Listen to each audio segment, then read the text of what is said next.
मास के पहले दिन से ही नवरात्र भी स्टार्ट हो जाते हैं। नवरात्र जो 2 सीज़न होती है, यानी कि दोनों सीज़न के इन बिटवीन आते हैं, यानी कि जब विंटर ख़त्म होने वाला है और समर स्टार्ट होने वाला है तो उसके इन बिटवीन चैत्र नवरात्र आते हैं। तो यानी कि एक सीज़न से दूसरे सीज़न में जो ट्रांजैक्शन होता है तो इसके इन बिटवीन नवरात्र आते हैं। नवरात्र में हालांकि हम माँ आद्यशक्ति की आराधना करते हैं, पूजा पाठ करते हैं और साथ में फास्टिंग भी रखते हैं।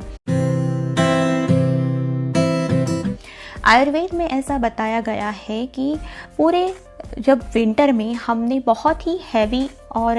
अच्छा डाइट लिया है, यानी कि हम ड्राई फ्रूट्स लेते हैं, अच्छा मीठा खाना खाते हैं, गुड़ ज़्यादा लेते हैं, घी ज़्यादा लेते हैं, तो जिसकी वजह से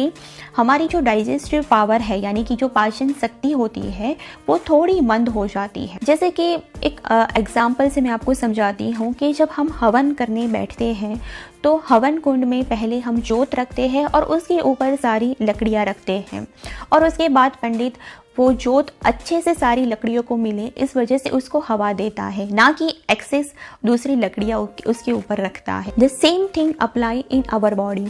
कि ड्यू टू हमने जो हैवी खाना विंटर में लिया है तो जिसकी वजह से बॉडी में थोड़ी इम्प्योरिटीज़ जो है वो जमा हो गई है और जिसकी वजह से जो डाइजेस्टिव सिस्टम की जो अलाइनमेंट होनी चाहिए वो प्रॉपरली नहीं होती है। तो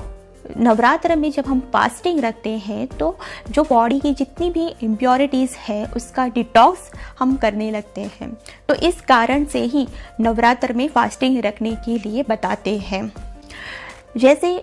हम नवरात्र में स्पिरिचुअल वे में हम माँ आद्यशक्ति की आराधना करते हैं, पूजा पाठ करते हैं, साथ ध्यान देते हैं और मंत्र का उच्चारण करते हैं, तो जिसकी वजह से हमारे अंदर की जितनी भी नेगेटिव इम्प्योरिटीज़ है उसे भी हम बाहर निकालते हैं। तो नवरात्र एक ऐसा टाइम है कि जहाँ पे हम अपने पूरी बॉडी को डिटॉक्स कर सकते हैं, नॉट इवन के स्पिरिचुअल वे में but as well as the physical and the mental way में भी हमारी बॉडी की जितनी भी इम्प्योरिटीज़ है उसे हम बॉडी में से बाहर निकाल सकते हैं। तो इसी कारण से हमें ड्यूरिंग नवरात्र टाइम में फास्टिंग रखनी चाहिए। नवरात्र में जो फास्टिंग रखते हैं तो वो हर किसी की बॉडी की टेंडेंसी के अकॉर्डिंग रखनी चाहिए, यानी किसी में 6 आवर्स तक उनको भूख नहीं लगती है तो ज़्यादा भूख लगती है और उनको भूख ही नहीं सह पाते और जिसकी वजह से एसिडिटी की कंप्लेन हो सकती है। तो अपनी बॉडी के अकॉर्डिंग अगर आप फास्टिंग रखते हैं तो वो ज़्यादा ही अच्छा रहेगा।